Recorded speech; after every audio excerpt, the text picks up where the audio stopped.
j'ai un petit conseil à donner, c'est vrai que la franchise permet de partir sur une activité qui n'était pas la nôtre dans de très bonnes conditions.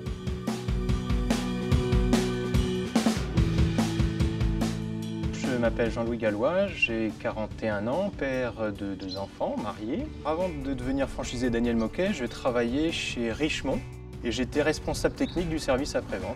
Donc je gérais 65 horlogers à travers toute la France. J'avais envie de revenir à des bases qui me sont plutôt proches, c'est de travailler avec une équipe de 3-4 personnes, d'être les pieds dans la boue avec eux quand ça va pas, d'être au soleil aussi avec eux quand ça va mieux. Je souhaitais également aussi me rapprocher des clients, sillonner la campagne, de voir des clients, les saluer parce qu'ils sont contents du chantier qu'on a fait, de l'allée, de la terrasse qu'on a fait il y a 1 an, 2 ans, 3 ans.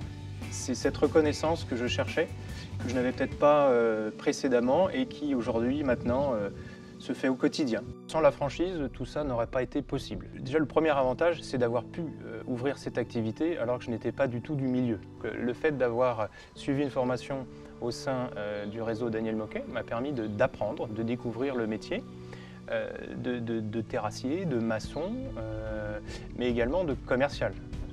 Formation d'ingénieur, savoir poser les bonnes questions, enchaîner correctement les différentes étapes d'un plan de vente, ça je l'ai découvert. On travaille avec une agence de com qui donne des alertes quand il faut lancer un mailing, organiser une communication, etc. Nous sommes suivis pendant 8 semaines à l'ouverture de l'entreprise. Ce sont des gens qui sont en activité, soit au siège ou dans des entreprises du réseau et qui sont détachés par l'enseigne pour nous épauler pendant les premières semaines. Le quotidien est plutôt géré effectivement par l'entrepreneur, mais le réseau est toujours à l'écoute en cas de soucis techniques, de questionnements ou éventuellement de propositions.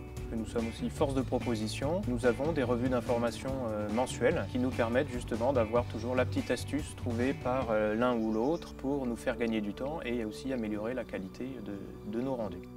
Un autre avantage de la franchise que nous n'avons pas encore abordé, c'est effectivement la concurrence. Le fait de travailler via une centrale d'achat nous permet d'avoir des prix d'appro relativement bas et d'en faire bénéficier nos clients. Voilà. Donc ça, c'est déjà un point positif. Et le deuxième point, c'est la notoriété.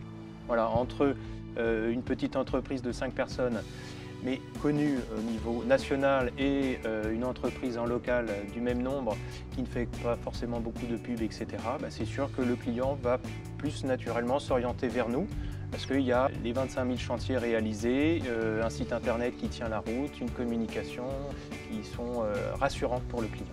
Cette activité me permet d'assouvir plus facilement mes passions qui sont nombreuses.